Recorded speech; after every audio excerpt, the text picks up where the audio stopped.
El superior y el inferior fueron montados en el articulador de acuerdo con el resultado de un registro de mordida intraoral descrito en el volumen 14.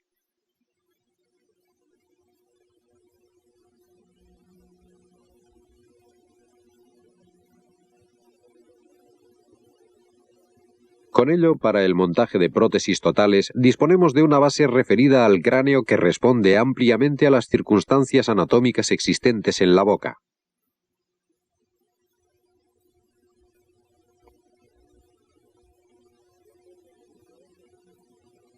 De acuerdo con los trabajos del profesor Kretschmer, se desarrollaron dientes artificiales que corresponden a las formas básicas análogas a los tipos de constitución corporal: leptosómico, atlético y pícnico.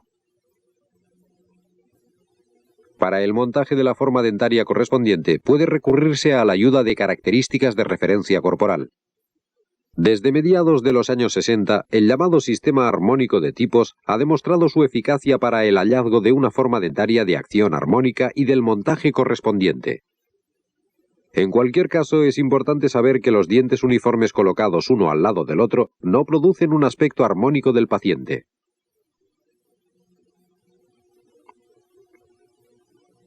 Para la disposición de los dientes anteriores, los rodetes de mordida indican el curso del arco vertical y horizontal de los dientes anteriores. En los rodetes de cera deben identificarse las siguientes señalizaciones: la línea media como superficie de contacto de los dientes incisivos centrales superiores e inferiores, la línea de oclusión para el trayecto incisivo de los bordes incisivos superiores, las líneas de la comisura labial como determinación de la anchura de los dientes anteriores y la línea de la sonrisa para la determinación de la longitud de los dientes anteriores. Los dientes incisivos centrales inferiores deben asentarse en sentido cervical con sus superficies basales en dirección a la cresta alveolar, y los bordes incisivos en una pendiente ligeramente protrusiva en dirección al surco del maxilar superior. Ahora se coloca la calota en la parte superior del articulador.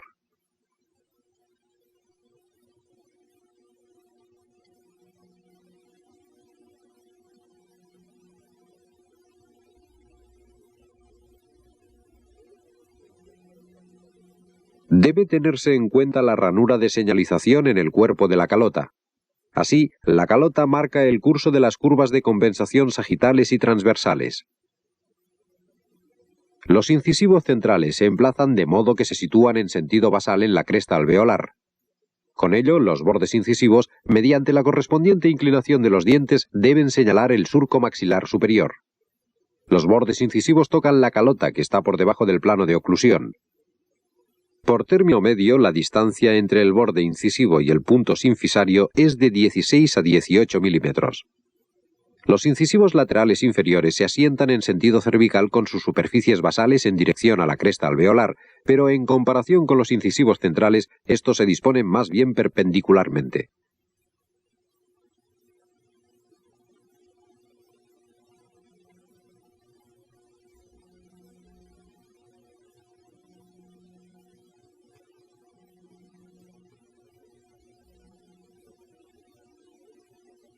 Los ejes dentarios pueden emplazarse verticalmente o disponerse algo inclinados hacia adentro. Las recomendaciones de Gysi van de 6 a 8 grados. La calota no es ningún componente de una especial teoría de calotas, sino que se recomienda como ayuda de montaje. Consta de un sector esférico con un radio de 125 milímetros. Es conocido el requisito de Gysi que indica realizar el montaje de los dientes laterales con un curso referido al arco, en contacto equilibrado con puntos múltiples. Esta afirmación podría interpretarse como el origen de la utilización de una calota. Esta apoya la precisión alcanzable en el montaje promedio.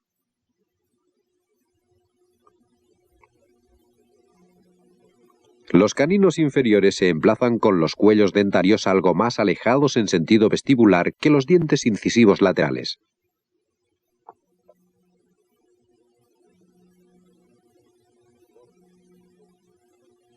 El borde incisivo se inclina ligeramente en sentido lingual.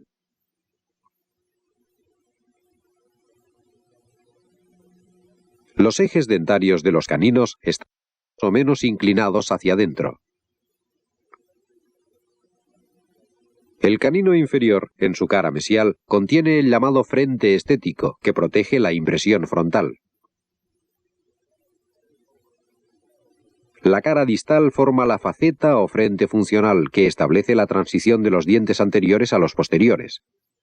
La rama distal del borde incisivo debe señalar en dirección a la línea externa del trígono retromolar.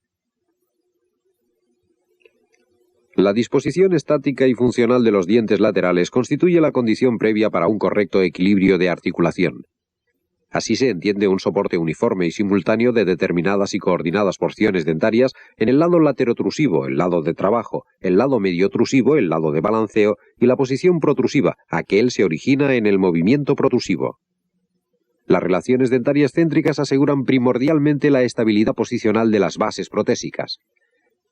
Para satisfacer este requisito, los dientes posteriores inferiores deben colocarse en el centro de la cresta alveolar. Los dientes posteriores superiores, mediante las relaciones céntricas de las cúspides funcionales, se ajustan a su equilibrio estático. Las observaciones personales han demostrado que para el curso del plano de oclusión de los dientes posteriores superiores e inferiores es ventajoso levantar la calota aproximadamente 1 milímetro antes del montaje de los primeros premolares. Para el emplazamiento de los caninos superiores es necesario haber montado los primeros premolares inferiores. Entre los caninos y los primeros premolares se recomienda dejar estrechos espacios intermedios de 0,1 a 0,2 milímetros. Estos espacios facilitan el emplazamiento de los caninos superiores. La gota de cera sirve como distanciadora. Las cúspides vestibulares de los premolares entran en contacto con la calota, o sea, con el plano de oclusión. Las cúspides linguales no tienen ningún punto de contacto. Las superficies dentarias vestibulares se inclinan levemente en sentido lingual. Las crestas cúspideas vestibulares están alineadas con las líneas externas de los trígonos retromolares. La armonía de la disposición de los primeros premolares puede comprobarse a partir de una visión desde oclusal con un control transversal. En el montaje de los dientes anteriores superiores, primero se montan los incisivos centrales y después se continúa con los incisivos laterales.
Las superficies labiales de los incisivos centrales señalan en sentido cervical, en dirección a la cresta alveolar. Se pretende una imagen estética en coordinación con los dientes incisivos inferiores. Los bordes incisales resaltan ligeramente inclinados en sentido labial y siguen el trayecto del arco dentario. Forman un arco de círculo en el surco inferior. Los bordes incisales sobrepasan los incisivos inferiores en 1 o 2 milímetros. En su curso deben seguir la línea de cierre labial. Los incisivos laterales, con sus superficies labiales, se disponen en el trayecto horizontal del arco dentario. El aspecto estético resulta de la posibilidad de modificación de los ejes dentarios verticales y sagitales.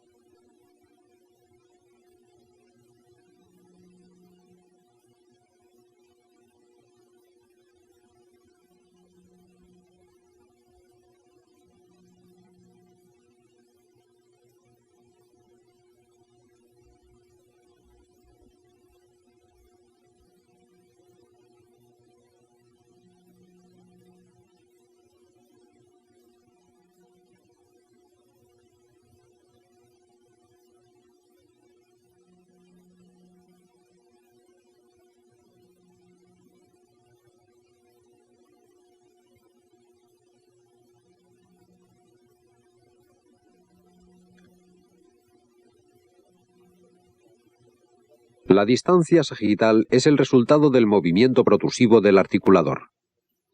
En los incisivos laterales se reduce el espacio interincisivo.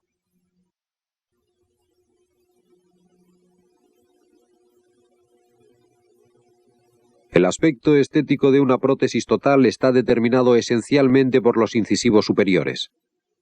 Las disposiciones irregulares siempre deben guardar una coordinación funcional con el montaje inferior de los dientes anteriores. La coordinación del eje dentario con la cresta alveolar no debe ser forzosamente necesaria. Para el curso de la arcada superior es más importante el soporte labial, con objeto de conseguir un llenado labial estético y la coincidencia de la longitud dentaria para la línea de la sonrisa y de cierre labial. Los incisivos centrales, en lo que se refiere a su magnitud, deben guardar una relación activa con los incisivos laterales.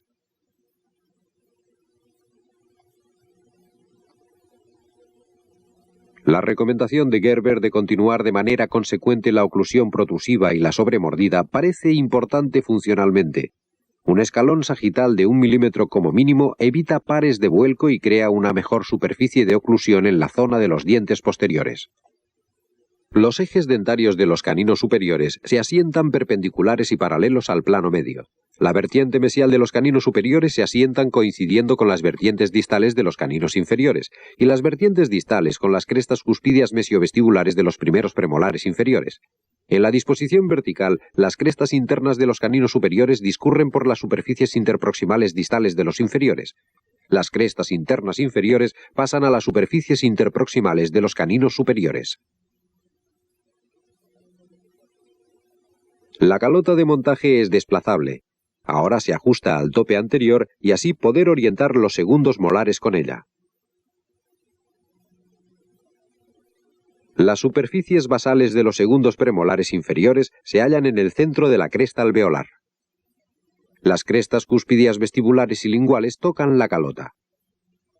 Las superficies dentarias vestibulares están un poco inclinadas en sentido lingual. El montaje de los dientes posteriores inferiores con una calota asegura un modelado en el articulado sin problemas de la curva funcional de compensación transversal, la curva de Wilson, y de la sagital, la curva de Spee.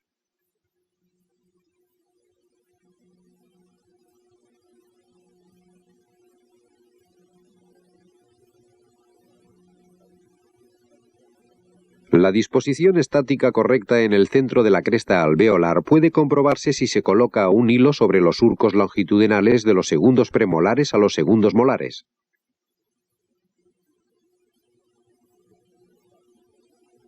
La línea de Pound, la unión del borde mesial de los caninos a lo largo de las crestas cuspidias linguales de los dientes laterales con las líneas de terminación internas del trígono retromolar, constituye también un buen control. Se recomienda dejar estrechos espacios intermedios que faciliten el emplazamiento de los dientes posteriores superiores. En una cresta alveolar uniformemente resorbida, la posición sagital de los primeros molares inferiores es el resultado del tamaño dentario elegido en relación con la longitud de la citada cresta.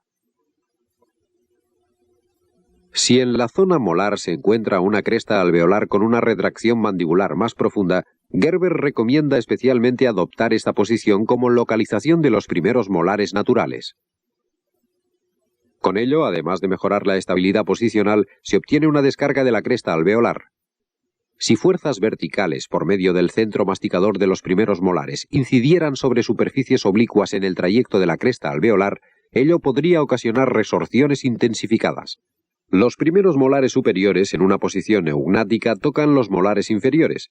De este modo se apuntalan las cúspides mesiopalatinales sobre las fosas centrales de los molares inferiores. Las cúspides distopalatinas tocan las crestas marginales distales de los primeros molares inferiores y las crestas marginales mesiales de los segundos molares inferiores. Las crestas cúspideas vestibulares no céntricas muestran una oclusión protrusiva y una sobremordida. Estas relaciones dentarias oclusivas constituyen una importante condición previa para los soportes laterotrusivos. En las superficies dentarias vestibulares, las crestas internas mesiales deben discurrir en dirección vertical a los surcos longitudinales centrales. En el montaje de los dientes posteriores superiores es conveniente empezar con los primeros molares, pues aquí, como en la dentadura natural, se encuentra el centro oclusal. En la prótesis total, los primeros molares aseguran el soporte primordial en los cursos de movimientos para el equilibrio de articulación.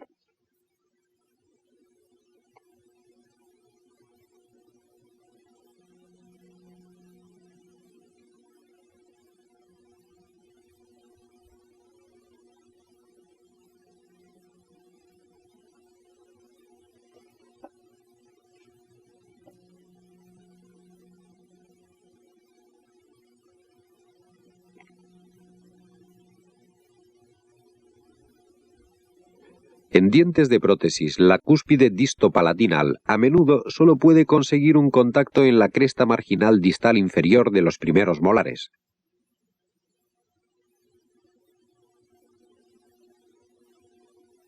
Las crestas marginales mesiales y distales de los primeros premolares superiores se apoyan en los pedúnculos vestibulares correspondientes de los premolares inferiores. Las cúspides palatinas no necesitan ningún contacto con las fosas centrales distales de los primeros premolares inferiores. Las cúspides vestibulares no céntricas se colocan con resalte y sobremordida.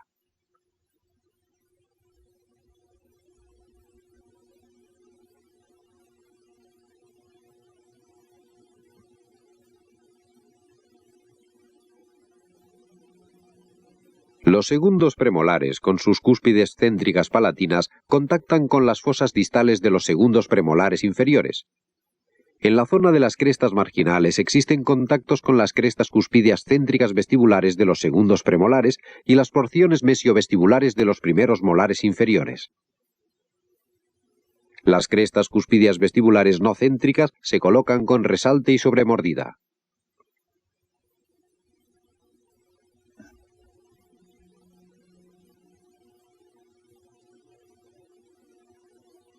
Las cúspides mesiopalatinas de los segundos molares se apoyan alrededor de las fosas de los segundos molares inferiores.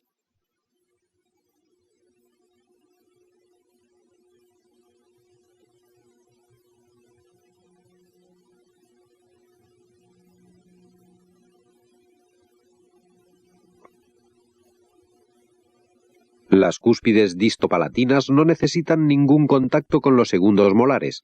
Dado el caso, pueden tallarse los vértices. Si se observan los primeros y segundos premolares, puede identificarse bien el resalte y la sobremordida.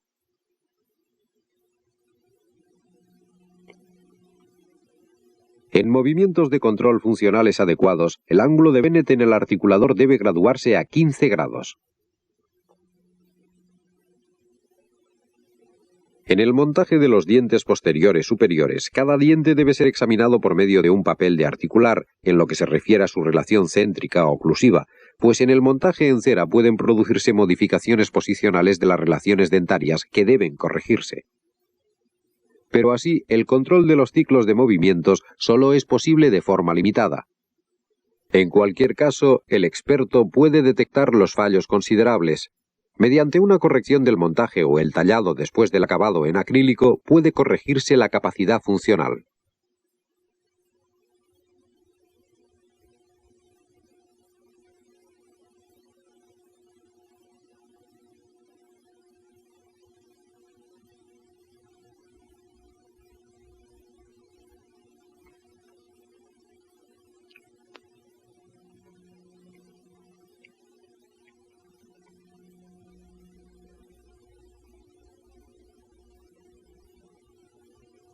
En las cúspides distolinguales del diente 46 existe un mal contacto en el reborde cuspideo mesial.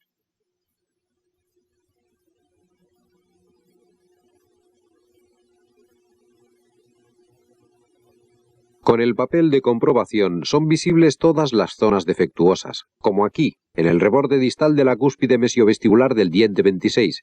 En este y en el diente 27 debe verse.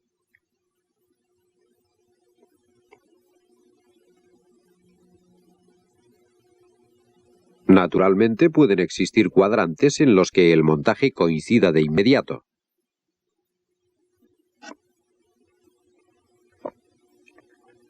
Las cúspides funcionales, es decir, las cúspides palatinales en el maxilar superior y las cúspides vestibulares en la mandíbula, aseguran la oclusión, no deben rectificarse.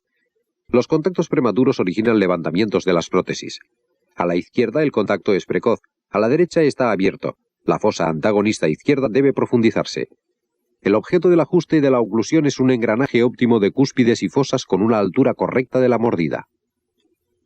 Control de la articulación. Aquí tenemos el caso ideal.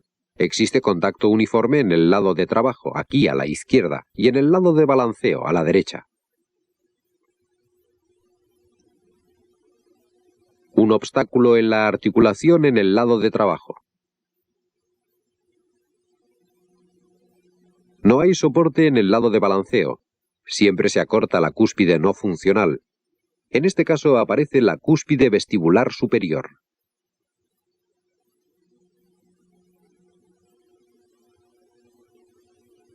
Rara vez también las cúspides linguales alteran el movimiento deslizante externo. La cúspide funcional se mantiene y la cúspide no funcional se acorta.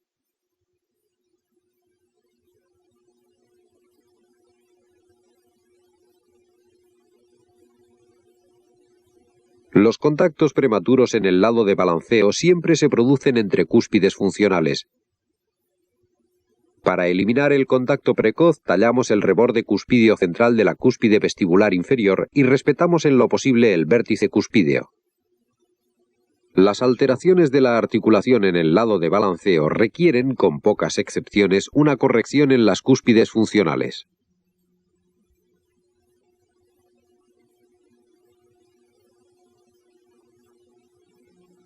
Para el articulador racional puede utilizarse también una placa de montaje recomendada por Gysi. Esta se monta por medio del adaptador y es ajustable en altura. Contrariamente a las instrucciones de montaje antes indicadas, aquí se comienza con el montaje de los dientes anteriores superiores. A continuación se colocan los dientes posteriores superiores. En la placa de oclusión tienen contacto las siguientes porciones dentarias: los bordes incisivos de los incisivos y los vértices de los molares. Las cúspides vestibulares de los primeros premolares superiores. Las cúspides vestibulares y palatinales de los segundos premolares superiores. Las cúspides mesiopalatinales de los primeros molares superiores.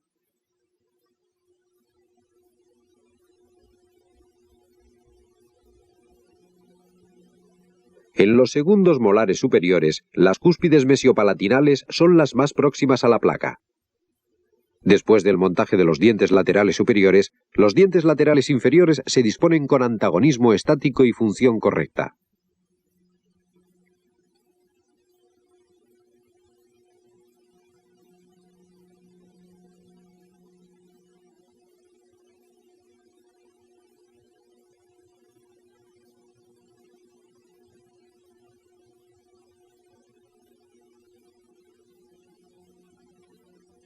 Para asegurar la eficiencia funcional, las bases protésicas deben ocupar una extensión máxima en los modelos patrón.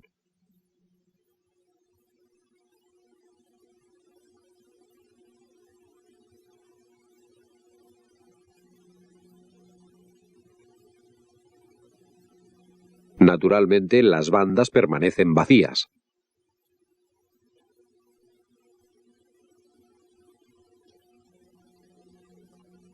En sentido palatino se procede a un moldeado liso, pero debe prestarse atención a una estabilidad suficiente. Dado el caso, en el tercio anterior pueden reproducirse arrugas palatinas.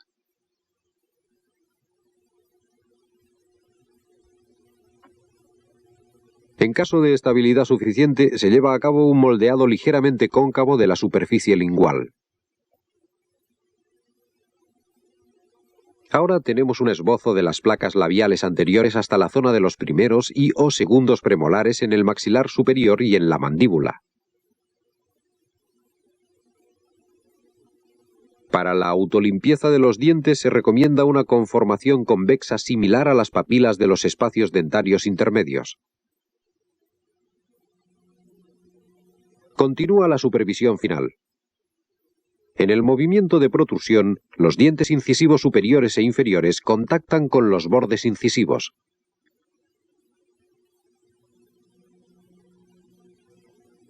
En la zona de los dientes posteriores, las vertientes distales de las cúspides superiores no céntricas de los premolares y molares contactan con las vertientes mesiales de las crestas cúspideas céntricas de los segundos premolares inferiores y demolares. El puntero incisal permanece en contacto con la tabla incisal el tiempo necesario hasta que los molares asumen la guía del movimiento.